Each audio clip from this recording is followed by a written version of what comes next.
Y usted sabe que la economía del país es muy importante. Y por supuesto la macroeconomía, cuando nos ven desde adentro, desde afuera, la estabilidad que tiene el país en todos estos rubros. Y es importante en este proceso electoral también analizarlo, porque dentro de estas semanas hemos tenido buenas noticias en términos de la estabilidad del país. Por eso hoy tengo invitado al presidente del Banco de Guatemala, Álvaro González Rich. Un placer tenerte por acá. Veo que pues han sido unas semanas muy buenas porque las calificadoras están diciendo que el país realmente está pujante en tema macroeconómico. Es decir, creo que nunca habíamos tenido resultados como ese, ¿no, Álvaro? Bueno, buenos días. Primero, gracias por invitarme al programa. Siempre un gusto venir acá, porque es importante hacer llegar la función y los resultados del Banco de Guatemala a la población. Claro. A veces el banco, pues recordemos, no es un banco que atienda personas, por así decirlo, como cualquier banco del sistema, pero es un banco cuyo fin último es tener la inflación en meta, porque una inflación estable claramente lo que logra es tener estabilidad en los precios. Correcto. Y que ha sido una preocupación del guatemalteco el tema de la inflación también, ¿no? Bueno, ha sido preocupación. Y en el mundo entero, pues. Sí, y lo que ha pasado ahora, recordemos que se debió principalmente no solo a temas que nacen del COVID, a raíz de la gran inyección y estímulos fiscales, principalmente en Estados Unidos, donde pensemos se dieron casi 5 trillones de dólares de estímulos fiscales para personas que necesitaban recursos en el COVID, para todos los paros laborales, etcétera, pero también la crisis Rusia y Ucrania, donde vimos que el petróleo pues estaba arriba del 40% de lo que está ahorita de precio, y eso encareció mucho los precios. La inflación, repito, nos afectó a todos, afectó a todo el mundo.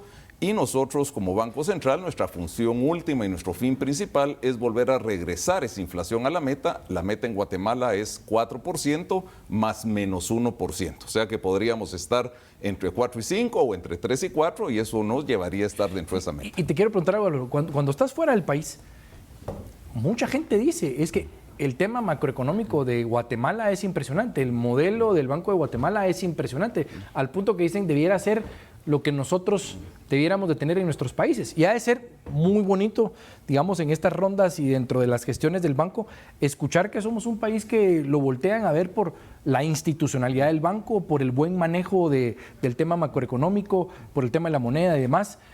¿Qué experiencias hay con respecto a que, pues es que toda la gente dice que Guatemala tiene cosas malas, y cuando yo veo esto y escucho empresarios que me dicen, no, es que la macroeconomía en Guatemala es impresionante, el Banco de Guatemala es impecable, o sea, ha de ser agradable, ¿no? Bueno, sí, lo que pasa es que a veces en Guatemala, pues si nos incluimos, creo que ahí estamos todos en el mismo canasto, por así decirlo, a veces tendemos a revolver todo, o sea, como que metemos lo bueno, lo malo, lo que funciona bien, lo que funciona mal, y al final del día salen resultados y percepciones negativas. Yo siempre trato de explicar en diferentes medios o diferentes participaciones que tengo, es que la macroeconomía separémosla, o sea, no revolvamos calidad del gasto, por así decirlo, o velocidad del gasto con el comportamiento macroeconómico del país, porque entonces resulta que cuando lo revolvemos, hasta la macroeconomía se ve mal. Lo que tú dices es totalmente cierto. Cuando yo estuve hace unas semanas en Washington, por ejemplo, y lo primero que me dicen es, mira, ¿cuál es la receta de Guatemala? Y cuando digo receta es ¿por qué? Porque Guatemala es un país que en el COVID únicamente decreció 1.8% el tamaño de su economía, lo cual fuimos el más bajo de la región. El siguiente año crecimos 8%, cuando lo normal es 4%. O sea, no solo recuperamos lo perdido, sino crecimos 4% más. El año pasado crecimos 4.1%, siendo un año complicado. Recordemos, tuvimos todo el tema de Ucrania y Rusia. Y para este año pensamos crecer alrededor del entre el 3,5% más menos 1%. Cuando toda América Latina va a crecer aproximadamente 1.74%. Y eso, cuando decimos crecimiento económico, no lo podemos separar también del tipo de cambio. Por dar un ejemplo, el tipo de cambio aquí no se ha movido los últimos 5 o 6 años, más menos 1.5%. O sea, el tipo de cambio en Guatemala es totalmente estable, un crecimiento económico, repito, que va para arriba, debería ser más. Pero ¿cómo va a ser más? Atrayendo inversión extranjera, generando más empleo y que haya de alguna manera mayor inversión en ese bono demográfico que sabemos que tenemos acá. Pero nuevamente las reservas internacionales no las podemos dejar de mencionar, son históricas, tenemos alrededor de 20.500 millones de dólares de reservas internacionales, lo cual pone a Guatemala como un país que puede aguantar, por así decirlo, cualquier shock en temas de escasez de divisas. hay algunos países en la región muy cercanos donde no hay dólares. Por ejemplo, o sea, el Estado no tiene dólares para poder venderle a los importadores que tienen que traer su producto. Entonces, esos países claramente están en problemas, como no lo está Guatemala. Pero yo no quisiera también solo decir esto es función del Banco de Guatemala, esto se debe a una buena comunicación con el Ministerio de Finanzas. Recordemos que el Banco de Guatemala es política monetaria, el Ministerio de Finanzas es política fiscal, una muy buena relación con el Ministerio de Economía, que es toda la parte de atracción de inversiones, una muy buena relación con el Congreso, porque recordemos que estas leyes que han venido aprobando en el Congreso han venido a fortalecer todo el marco jurídico para poder atraer inversión extranjera, la cual, si nosotros vemos desde el año 2020, ha venido todos los años para arriba.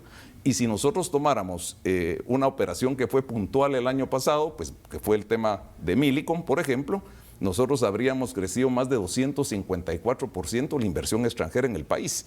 Pero, repito, todo esto somos nosotros como Banco Central una parte del equipo, pero dar ese marco de seguridad de que la macroeconomía está bien, lo que hace es invitar a los inversionistas a que vengan al país. Correcto. Y que los inversionistas locales pues destinen más recursos propios a ponerlos acá. Y te iba a preguntar, porque no es lo mismo que a lo interno de la institución o en el mismo país, o que uno mismo se eche flores, a que alguien lo reconozcan desde afuera. Y yo creo que en términos sencillos, las evaluaciones, las calificaciones que hacen las calificadoras internacionales, pues nos están dando un mensaje que es completamente externo, que es además autónomo, que es independiente, y que lo que brinda al guatemalteco es, mire, Guatemala se encuentra en estos elementos de una muy buena forma. ¿Cómo pudiéramos desmenuzarle a la gente que nos está escuchando hoy, digamos, el prestigio que eso le da, digamos, al tema de Guatemala y qué logro significa tener esas buenas calificaciones? Sí, me quitaste las palabras de la boca. Yo siempre digo como... Yo a veces cuando me ha tocado hablar en algunos espacios me dicen, ni modo, no, casi que ¿quién no va a hablar bien de su país? Pero lo que tú dices es totalmente cierto. O sea, no soy yo el que lo dice. Bueno, lógicamente lo estoy diciendo, pero quienes lo están diciendo son las principales calificadoras de riesgo país en el mundo, que son Standard & Poor's, Fitch y Moody's. Estas calificadoras de riesgo lo que hacen es que evalúan a cada uno de los países y le dan a cada país un nivel de riesgo, que es lo que los inversionistas ven, quienes compran títulos emitidos por el país ven. Por ejemplo, nosotros ahorita colocamos $1.000 millones en un eurobono a una tasa de 6.6%, que es una tasa más baja, inclusive de países que están mejor calificados. O sea, Guatemala ya nos ven internacionalmente como un país que paga su deuda, que es responsable con el manejo de sus finanzas. Y aparte, mencionar que el año pasado Guatemala fue el único país de la región que las 3 calificadoras le mejoraron la perspectiva. ¿A qué me refiero con perspectiva? Es que la calificación es una letra más un negativo, estable o positivo. Las 3 calificadoras nos pasaron de perspectiva estable, por ejemplo, nos pasaron a perspectiva positiva. Sin embargo, este año ya Standard & Poor's y Fitch nos subieron de letra. Y el hecho que nos hayan subido de letra las 2 y por segundo año consecutivo y en plena crisis, claramente es sumamente bien visto por los mercados internacionales. Y aquí tenemos que mencionar que la que queda pendiente que nos califique, que es Moody's, estamos a un paso de grado de inversión. Si Guatemala llega a ese grado de inversión, seríamos el primer país centroamericano en la historia que tiene grado de inversión. Y yo realmente cuando oigo esto, recuerdo cómo hay algunos todavía que tienen el valor de decir que no, que la evaluación está mal, o sea, siempre sacándole el lado negativo más cuando la calificación está ahí y que la dio pues una calificadora internacional, y todavía tratarle de dar una connotación negativa no sé si es parte cultural de lo que tenemos en Guatemala o es un tema ideológico, es un tema de que como yo no estoy ahí metido y las calificaciones no me las dieron a mí, pues entonces yo lo veo mal. Es un hecho, las calificaciones están ahí, el país está bien calificado, le guste a quien le guste. No sé si los temas se pueden mezclar, pero quisiera preguntarte también, porque sé que el país depende mucho de las remesas y las remesas es un tema importante para el guatemalteco, ¿Hay algo en referencia a eso, algunos datos, índices que también sean de importancia para el guatemalteco en estos años? Bueno, importante, recordemos que las remesas no solo para Guatemala, sino para El Salvador, Honduras, Nicaragua, México inclusive, son ingresos de dólares sumamente importantes. En Guatemala, en el año 2021, que fue, pensemos, cuando mayor reflejado se vio todo lo que pasó con el COVID, Guatemala se pensaba que las remesas iban a caer, mas sin embargo crecimos 35%. Ese año, cuando se pensaba que íbamos a caer, las remesas crecieron. El año 2022 crecieron 17%, este año van a crecer alrededor de 7,5% y estaremos llegando nosotros a crecimientos, diría, normales históricos de 6,5-7%, pero lo importante es que estamos hablando nosotros que para este año vamos a tener 19,000 millones de dólares de remesas y para el siguiente año casi 20,500 millones de dólares de remesas. Eso es casi 20% del Producto Interno Bruto. Entonces, tal vez a tu pregunta, las remesas sí son muy importantes. Claramente no nos podemos alegrar de que hermanos guatemaltecos se jueguen la vida para ir a Estados Unidos a mandar esas remesas, pero ahí es donde nosotros tenemos que enlazar cabalmente lo que hablamos anteriormente. La gente no se va a ir cuando tenga buenas oportunidades en el país.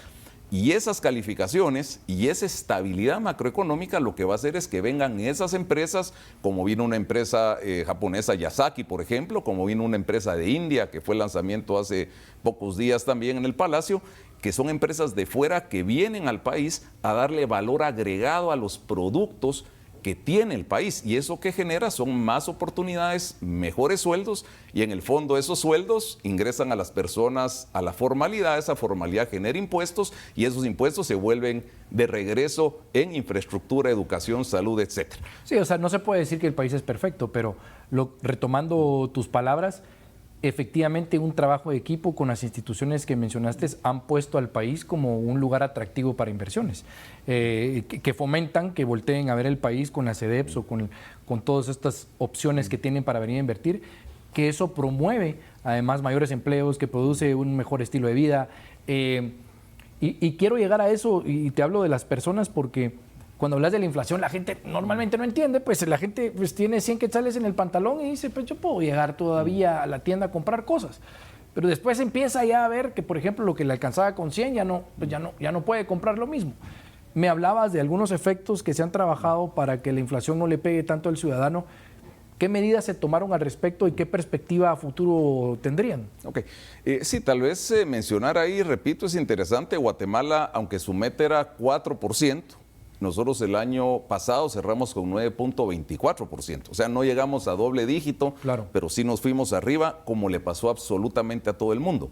En ese entonces, hablemos de 4, 5, 6 meses atrás, el 70% de la inflación que tenía Guatemala era importada, eran precios importados. Claro. ¿A qué me refiero con eso? Que la gente no entiende eso, ¿verdad? Así es. Si es decir, fueron acciones económicas o de impresión de dinero de Estados Unidos que provocó que nosotros tuviéramos al final esta inflación. O sea, no fue provocada por nosotros, pues es decir. Sube el petróleo, por ejemplo, por Ucrania-Rusia, nos pega a nosotros. Claro. Sube el fertilizante por Ucrania-Rusia, o sea, todos esos precios, 70% vino de fuera. Ahora, ¿qué ha pasado? Como la inflación en Estados Unidos viene para abajo y los precios se han estabilizado, la inflación en esos precios importados ahora son el 30%. O sea, pensemos que eran 70, ahora es 30%.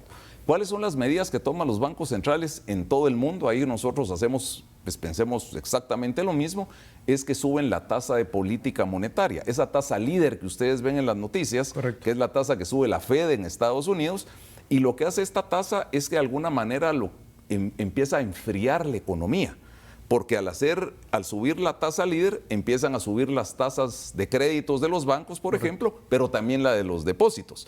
Entonces, al hacer más restrictivo el acceso a crédito, ¿qué pasa con la economía? Se empieza a contraer y al empezarse a contraer, las personas tienen que vender más barato porque lógicamente hay menos demanda y los precios empiezan a retroceder. Hay países, por ejemplo, hablo de Brasil, tienen una tasa de política monetaria de 13,75%. Quiere decir que si esa es la tasa de referencia, se imaginan ustedes que un crédito en Brasil debe costar 18 o 20%. Guatemala, la tasa de política monetaria antes del COVID era 2,75%, Para el COVID la bajamos a 1.75% para bajar las condiciones de los créditos en los bancos y poder ayudar a las personas. Y ahora la hemos subido en 8 incrementos a 5%. Somos el país que menos ha subido esa tasa en incrementos muy graduales con el objeto de tratar de enfriar lo menos posible la economía y que ese incremento se vaya trasladando de una manera muy paulatina a las operaciones crediticias de todas las personas. Y el resultado, perdón, para terminar, es que ya la inflación ahora es de 6.32% y la proyección para fin de año es de 4.5%, lo cual nos ubicaría dentro de la meta. Álvaro, termino con una pregunta. El Banco de Guatemala siempre ha estado aislado y parecía que siempre trabaja, digamos, de una manera muy dinámica. Las elecciones. El tema político, ¿afecta estos resultados? ¿No afecta estos resultados? Pues no, sí, el banco se mantiene aislado, no afecten absolutamente nada, depende de quién queda, quién no queda. O sea, ¿cuál es, digamos, para que la gente entienda y qué tan blindado está el Banco de Guatemala con sus funciones que siempre ha sido bien visto? Sí. Bueno, históricamente tenemos que decir que los periodos electorales no han afectado la macroeconomía del país. Inclusive hemos tenido pues eventos tan fuertes como en el 2015, donde pues pasaron cosas que jamás habían pasado y sin embargo la macroeconomía se mantuvo.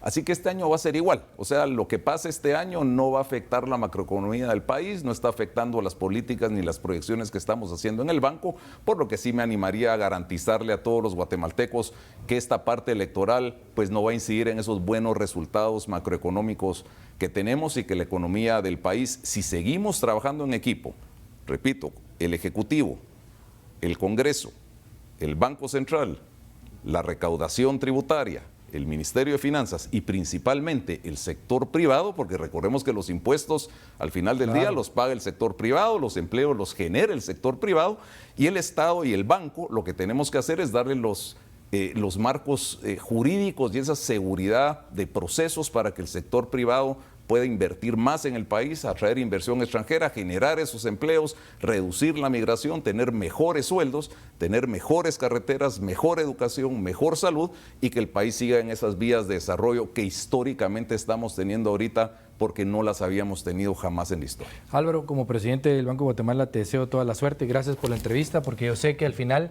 si te va bien, como presidente del Banco de Guatemala, nos va bien a nosotros también. Yo creo que está más que comprobado que las calificaciones están ahí. Así que seguir trabajando y me imagino yo que el país tendrá mejores resultados y mejores calificaciones de ahora en el futuro. Pues muchas gracias por la invitación y estamos a la orden. Muy amable.